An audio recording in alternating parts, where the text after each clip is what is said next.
In this video lecture, I am going to discuss about the second CPU scheduling algorithm, which is called as the shortest job first algorithm. The algorithm of is of non-primitive type. So what does this algorithm do? It schedules the process according to their burst time.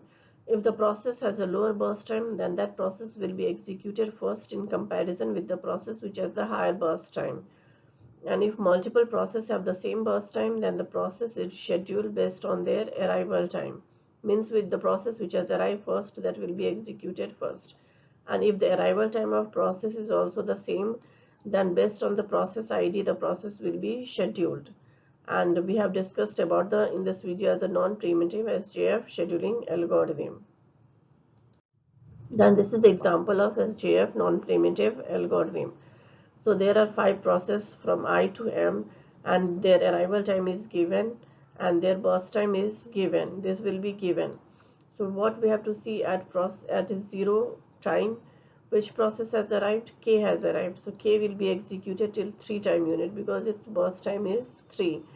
Then at 3 time unit, process M has arrived. Its burst time is 4. So 3 plus 4, 7. Till 7 time unit, which process has arrived? Process J and process L has arrived.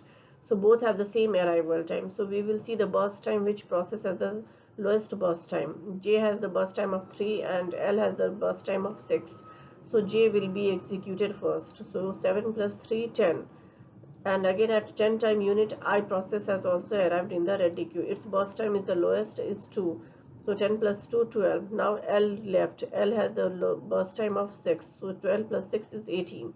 Now we have to calculate the turnaround time. Turnaround time equal to completion time minus arrival time. So completion time of process K is 3. So 3 and its arrival time is 0. So 3 minus 0 is 3. Then first say I completion time is 12 and its arrival time is 9. So 12 minus 9 is 3. Then J completion time is 10 and its arrival time is 5. So 10 minus 5, 5. And then again K, I have discussed K completion time is 3, arrival time is 0, 3 minus 0 is 3. Then L completion time is 18 and its arrival time is 5. So 18 minus 5 is 13. Then M completion time is 7 and its arrival time is 3. So 7 minus 3 is 4. So turnaround time average will be 3 plus 5 plus 3 plus 13 plus 4, which is coming 28, and average is divided by the number of processes, which is 5. So 5.6 is the average turnaround time. Then waiting time. Waiting time is what? Turnaround time minus burst time.